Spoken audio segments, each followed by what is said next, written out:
I woke up to the sound of my phone vibrating on the table, its screen lighting up in the early morning darkness. The message that greeted me was one I never expected. Voicemail from Mom. You're out. Not family. My heart stopped for a moment as the words sank in. There was no mistake, no confusion.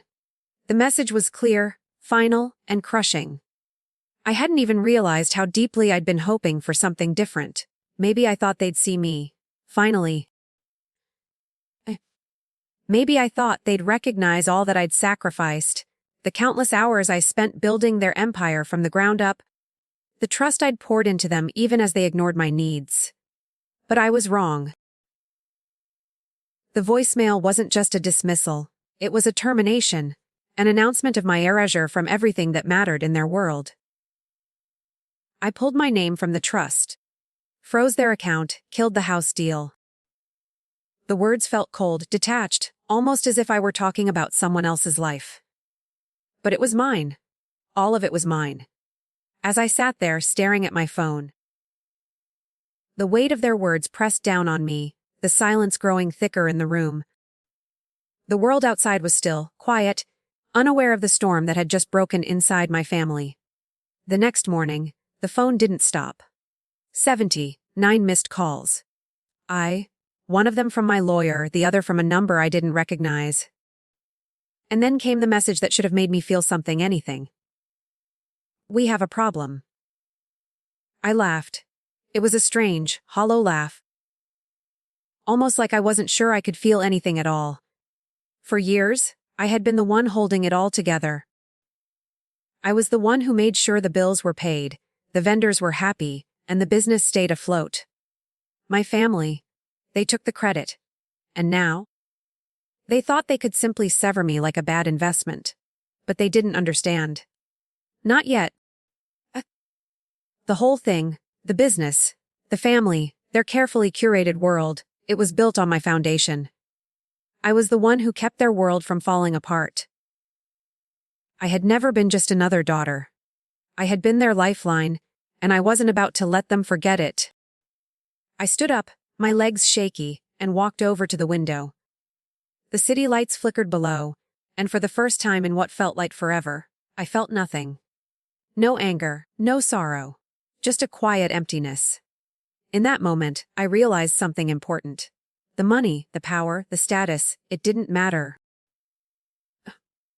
My family had thought they could erase me. But they didn't understand that in doing so, they were unraveling the very thing they'd spent years building. They wanted me gone. Fine. But they were about to learn the difference between an employee and a lifeline. I wasn't going to be their savior anymore. I was done. The next morning, I woke up to the shrill sound of my phone, vibrating across the coffee table. It felt like a dream, a nightmare I couldn't escape. 79 missed calls. The number taunted me. It was the perfect reminder of just how much my family still expected me to fix everything. No matter how far they pushed. They believed I'd always be there to pull them back from the edge. I picked up my phone, seeing the name of my lawyer flashing on the screen. His tone was tight when I answered, a marked difference from the usual calm professionalism he always carried.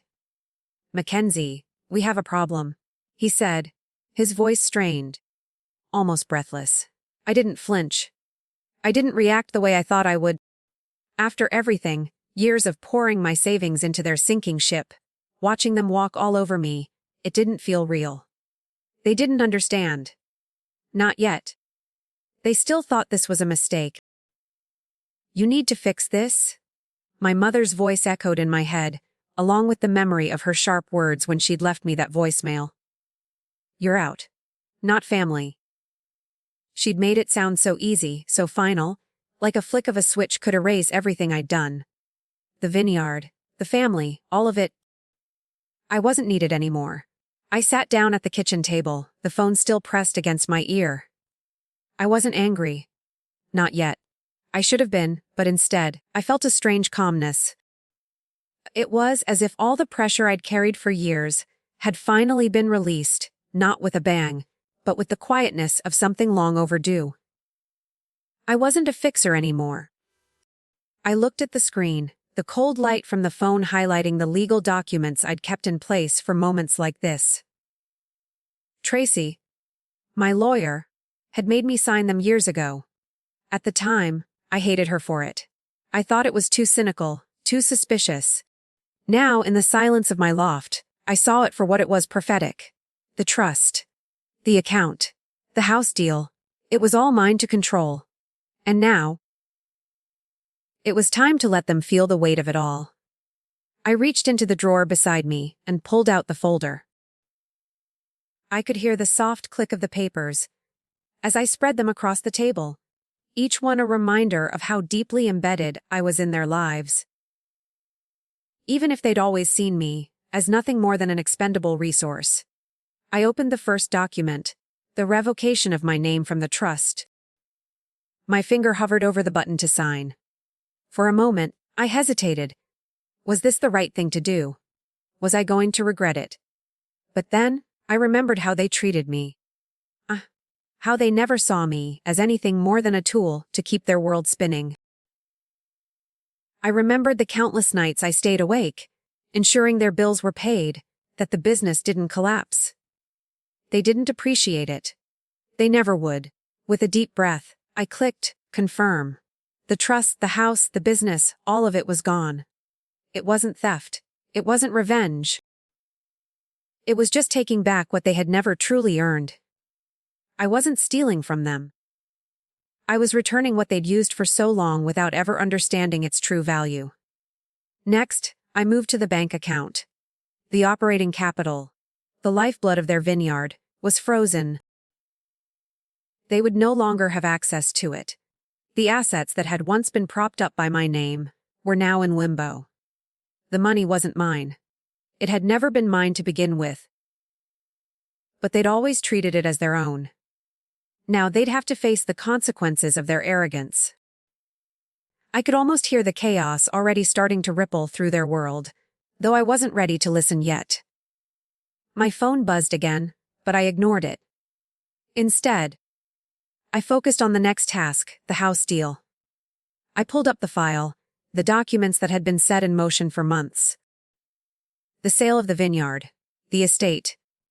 Everything they thought was theirs to cash out on. I smiled as I saw the signature line, waiting for me to seal the deal with a simple click.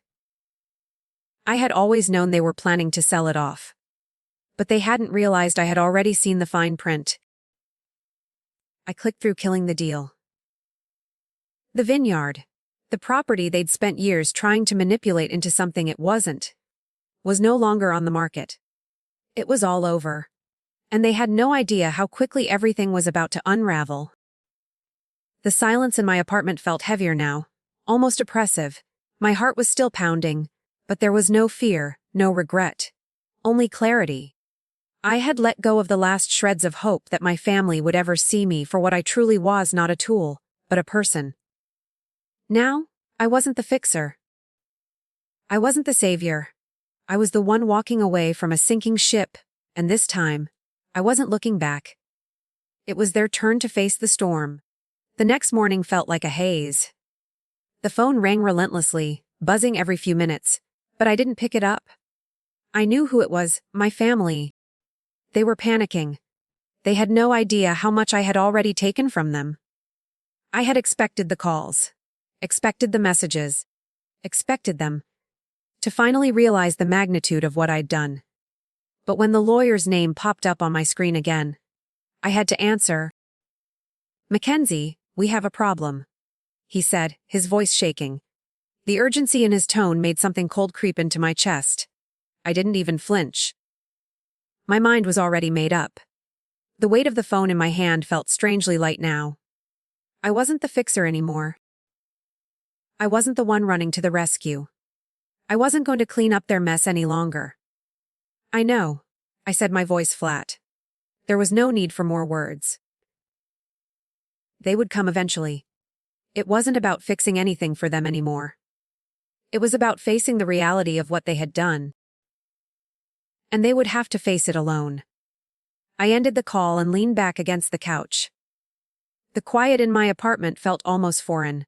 The kind of silence you hear when everything around you is falling apart. The kind of silence that settles in your bones when you stop pretending to care. The rest of the day was a blur of messages and notifications I ignored. They came from all directions, but none of them mattered anymore.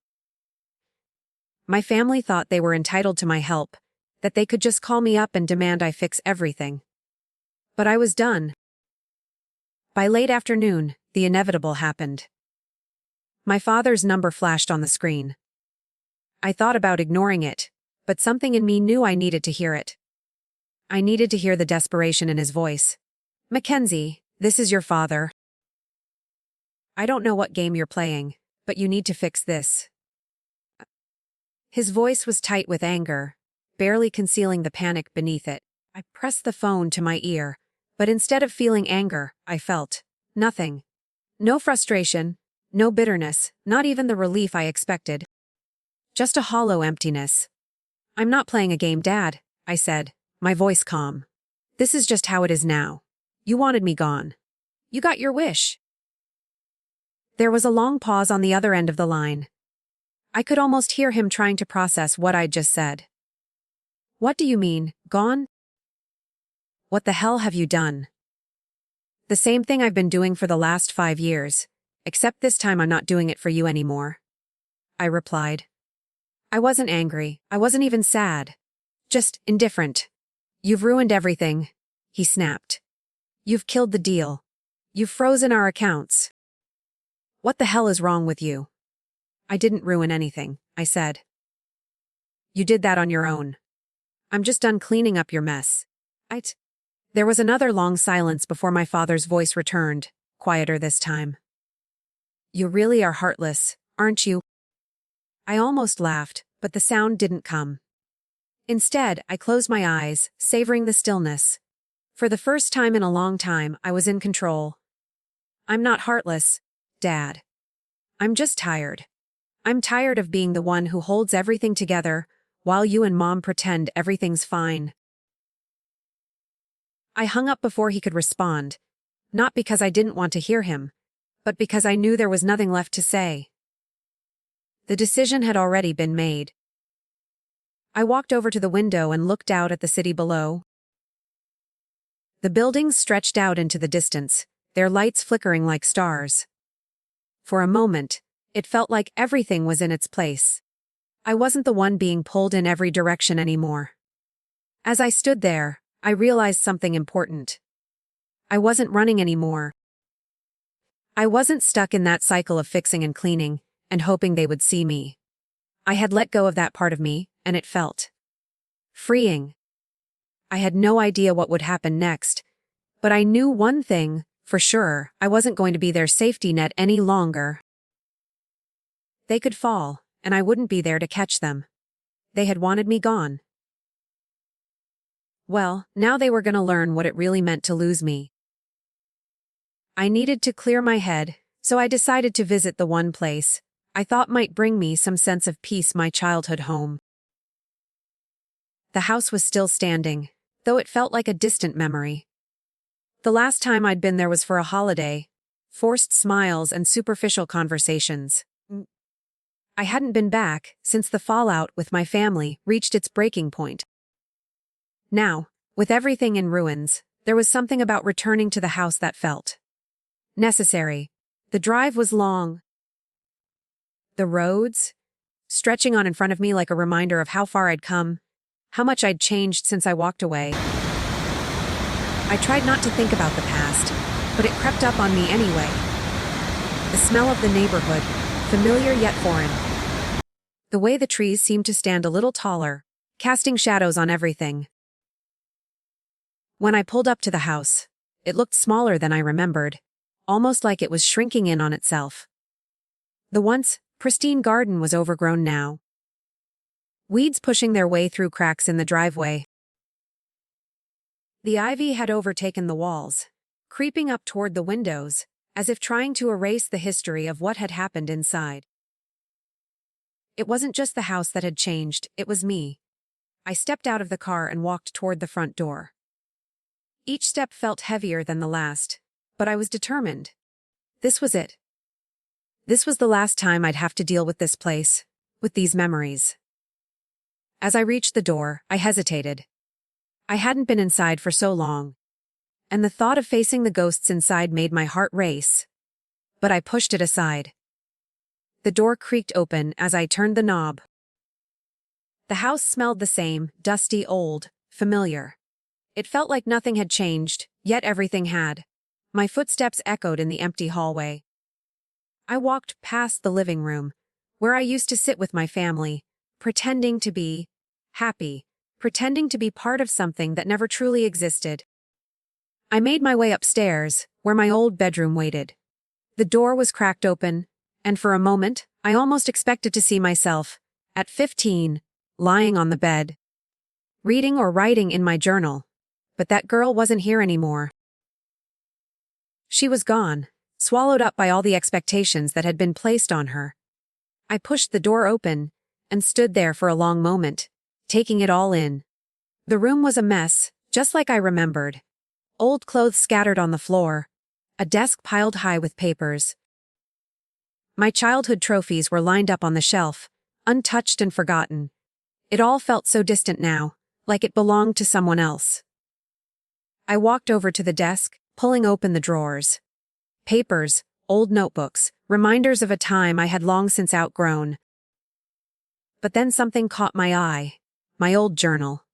I hadn't thought about it in years. The leather cover was cracked, worn from years of use.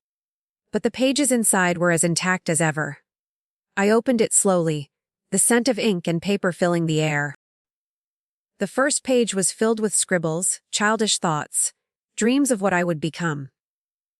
As I flipped through the pages, I could feel the weight of those years bearing down on me. The girl who had written those words was so full of hope, so determined. And yet, she had never been able to escape the expectations of her family. I read through the entries, my heart sinking with every word. There were pages filled with guilt, pages where I'd written about my desire to be seen, to be heard, to be loved. But they'd never noticed. They never really saw me for who I was. All they saw was what I could do for them. I closed the journal, the weight of the past pressing down on me harder than I expected.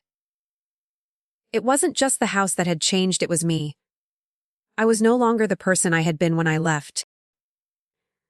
I wasn't that scared girl who thought she had to prove herself to a family that would never understand her.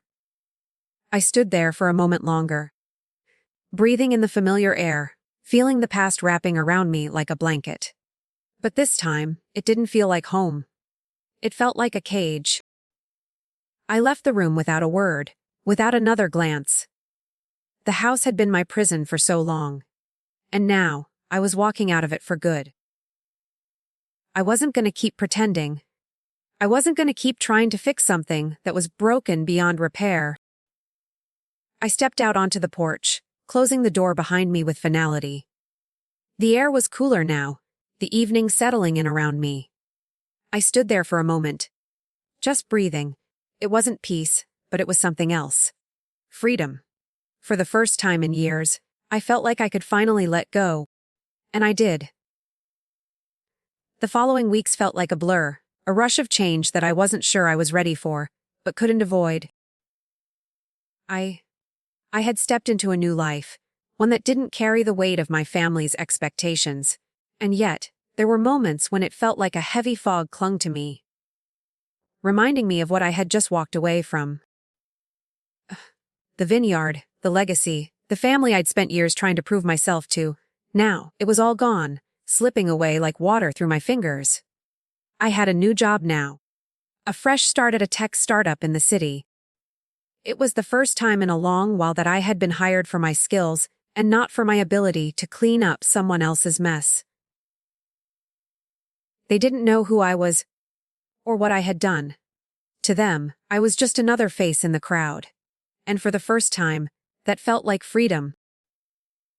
The office was small but bright, filled with young people with big ideas and even bigger ambitions. It was a far cry from the stuffy, suffocating boardrooms I'd been used to, No more power suits or oversized desks. No more pretending to be something I wasn't. Here, I could be myself. Someone who wasn't carrying the weight of a family's empire on her shoulders. Someone who wasn't expected to be perfect. I spent my first few days getting to know the team, listening, observing, just trying to get a feel for what I had signed up for. The work was challenging, but it felt good to finally be doing something that didn't feel like a never-ending cycle of saving sinking ships. No one was expecting me to be their savior here. I could breathe. But even as I settled into my new life, I couldn't shake the feeling that something was still missing. I had walked away from my family. But the scars they left behind were still there, etched deep in my bones. I'd spent so long trying to prove my worth to them that it was hard to let go of the idea that I had to keep proving myself to everyone, all the time. It wasn't just the job, though. There were moments when the silence of my new apartment felt too loud, too empty. I wasn't used to living without the constant noise of my family's demands. No more late night calls from my father. No more emails from my mother asking me to fix the latest crisis. It was just me now. And sometimes that felt like too much. I missed the idea of being loved, of being needed. But the truth was, I had never been loved for who I was. I had only been loved for what I could do. And now that I had no purpose in their world, I realized that the love I had been clinging to was nothing more than an illusion. The first time I went out with my new coworkers, I felt like an outsider. They were all so easy with each other, laughing and joking as if they had known each other for years. I sat quietly, feeling like the weight of my past was still on my shoulders, holding me back. I wanted to open up, to be part of the group, but every time I tried, I felt like I was stepping on the edge of something dangerous. Vulnerability was still something I wasn't sure I could handle. But something shifted that night.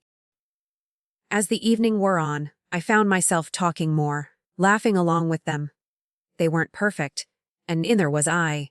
But in that moment, it didn't matter. For the first time in a long time, I felt okay. Not perfect, not fixed, but just okay. And for me, that was a huge step. When I woke up the next morning, there was a text from Jessica. "How's the new job?" It read, followed by a simple emoji. She had been my anchor through all of it. My constant reminder that I wasn't alone, even when I felt like I was. I smiled at the text, feeling a little lighter than I had in days. Jessica had always been the one who pushed me to face the things I was running from. She had never let me hide from myself, and it was because of her that I was finally starting to understand that it wasn't just about walking away from my family. It was about walking toward something better, something that was mine. I typed back quickly. "It's good. Really good. I'm starting to believe I might actually have a future here." That felt like the first honest thing I had said in a long time. And maybe, for the first time in years, I was starting to believe it too. It didn't take long for the fallout from my actions to come crashing in. The first few days were quiet, too quiet, almost. I watched the ripple effects of my decisions begin to unfurl across the distance of my new life. My family, still lost in their self-created chaos, hadn't figured it out yet. But the cracks were starting to show. They were calling, of course. But I wasn't answering. I didn't owe them an explanation. Not anymore. By the end of the week, I received a call that I had been waiting for, though I hadn't realized just how much I was dreading it until the phone buzzed on my desk. It was Daniel. I didn't even hesitate. I knew this was coming. He always had a way of making things sound so easy, so persuasive, like he was the voice of reason in a room full of chaos. But I had lived long enough under his influence to see through the manipulation. "Mackenzie," he said, his voice smooth, dripping with that familiar charm. "We need to talk. This is getting out of hand." I leaned back in my chair, staring at the computer screen in front of me. I think it's already been out of hand. Daniel? His chuckle was hollow, but I knew what he was trying to do. He was trying to establish control, like he always did. But this time, I wasn't playing along. Listen, get it? He continued. You're angry, hurt. But you've got to understand. What you did, freezing the accounts, pulling out of everything, it's going to destroy us. It's going to destroy everything we've built. You don't want that, do you? I could almost picture him on the other side of the phone, pacing, his hands running through his hair. It was always the same act, the same desperate attempt to make it all sound like a misunderstanding. The truth was, it wasn't about saving anything. It was about saving face, about maintaining the illusion that they were in control of something they never truly understood. They never appreciated what it took to keep things afloat, and they never would. I didn't destroy anything, I said, my voice calm but firm. You did. You and Mom. I just stopped cleaning up after you. There was silence on the other end of the line, and for a moment, I thought maybe he'd hung up. But then his voice came through again, strained and sharp. Mackenzie, you're better than this. We need you. We're family. I almost laughed. The same old lines. The same old guilt trip. But I wasn't falling for it anymore. I wasn't the person who would sacrifice herself for them. Not again. Not ever. No, Daniel, I said, letting the finality of my words hang in the air. You needed me when I was useful. But now I'm done. And so are you? I ended the call without another word. It felt strangely liberating, like stepping off a cliff and realizing you could fly. For so long, I had been caught in the web of their expectations, convinced that my worth was tied to what I could give them. But now, I was free. The weight that had been hanging over me for years, the weight of family duty, of unspoken obligations, was gone. It didn't matter anymore. The vineyard wasn't my responsibility, and neither were their problems. That night, as I sat on my couch, staring out at the city lights, I realized something important. My life, for so long, had been a series of compromises. I had given pieces of myself, thinking it was the right thing to do, thinking I owed them something. But the truth was, I didn't owe them anything. They had used me for far too long, and now, it was time to take back what was mine. The phone buzzed again, this time with a message from Jessica. How are you holding up? I'm here if you need to talk. I smiled and typed a quick reply. I'm good. Really good, actually. It wasn't just the job, the fresh start. It was the realization that I could finally live for myself. I didn't need their approval. I didn't need to keep proving my worth to anyone. For the first time in years, I felt like I was standing on solid ground. Not teetering on the edge of a life I didn't want. And I was ready to build something new, something that was truly mine. The days after my conversation with Daniel passed in a blur of calm I hadn't expected. I was finally starting to feel like I could breathe. It wasn't just the silence or the distance. It was the realization that I was free. Free from the chains of guilt, the responsibility that had always been mine to carry. I had cut the ties that bound me to my family, and for the first time, I could see the future without the weight of their expectations hanging over me. But even in the quiet, I knew the storm wasn't over. The calls and messages still came, though less frequently now. My mother, desperate and frantic, had left a few voicemails. Mackenzie, please. You're our only hope. This can't end like this. We can fix this. I let them pile up unread, unlistened to. I didn't owe them anything. Not anymore. Then came the real shock. Late one afternoon, a message appeared on my phone, one I hadn't expected to see. It was from Mr. Henderson, the family's corporate attorney. I had seen his name pop up in my inbox plenty of times over the years, mostly when they needed my signature or when they needed to push through some last-minute deal. This time, it was different. Mackenzie, we need to speak. It's urgent. I stared at the screen, my stomach tightening. I had thought I was done with them. I had thought they had no more power over me. But something about this message felt different. There was an urgency in his words. Something I couldn't quite ignore. I called him back, my pulse quickening as the phone rang. When he picked up, his voice was tight, the usual calm replaced by a nervous edge. "Mackenzie," he began, "this is not what we expected. The bank has issued a demand for full repayment of the loan. And the State Liquor Board has flagged the license as inactive. The distributors are freezing shipments. This is catastrophic. Please, tell me this is a glitch." I was silent for a moment, processing what he had just said. The vineyard was crumbling. The empire they had worked so hard to maintain, the one that I had helped prop up for years, was finally starting to unravel without me. And though part of me felt a strange sense of satisfaction, another part felt unsettled. "I didn't cause this," I said slowly, the weight of my words sinking in. "You did. You and my parents. You've spent years ignoring the truth, pretending everything was fine. Now you have to face the consequences." There was a long pause on the other end of the line. I could almost hear him calculating the implications of my words. "But Mackenzie," he said, almost pleading, "this isn't just about the vineyard. Your family is going to lose everything. The sale of the estate.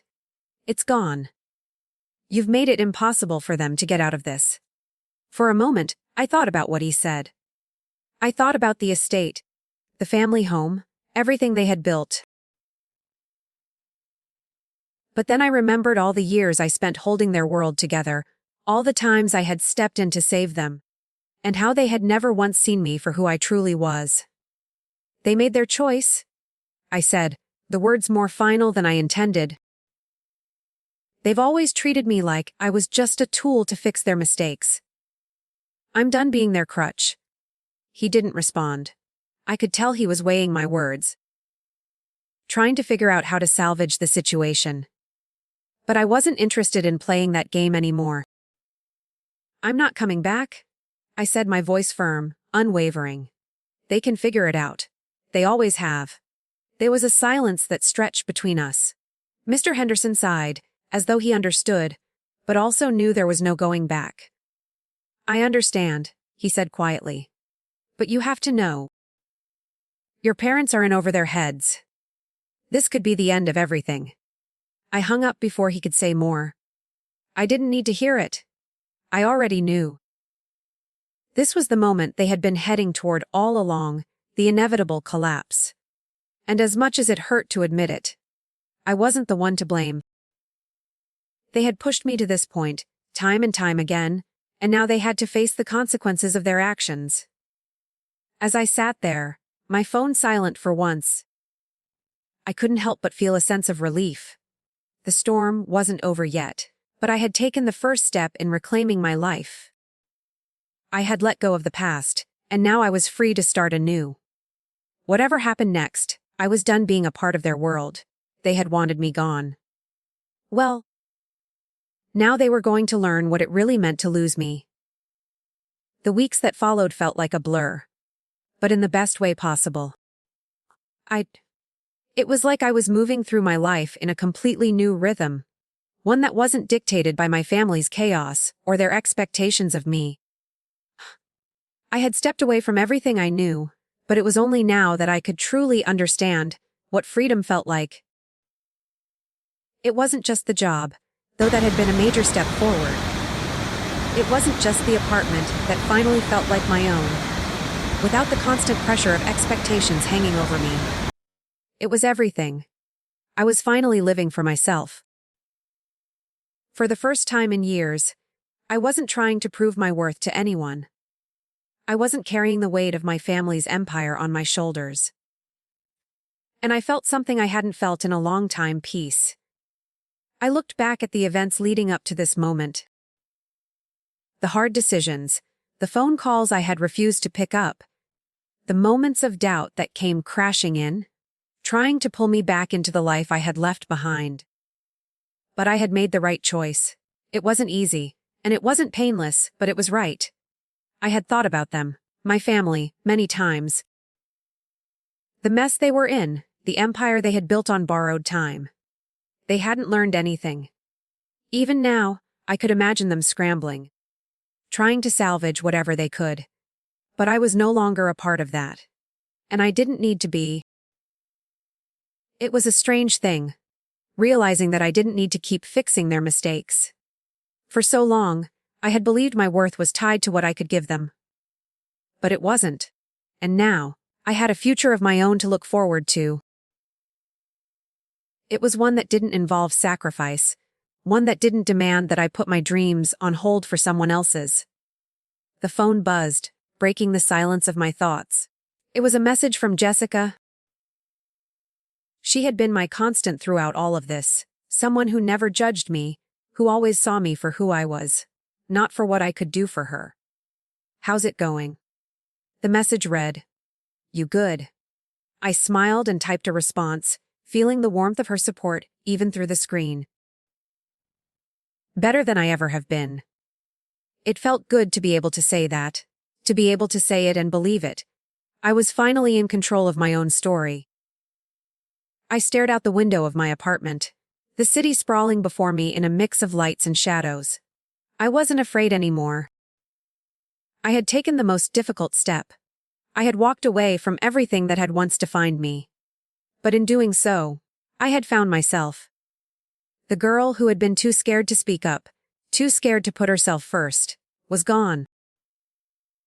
In her place was someone stronger, someone who knew what it meant to stand on her own 2 feet.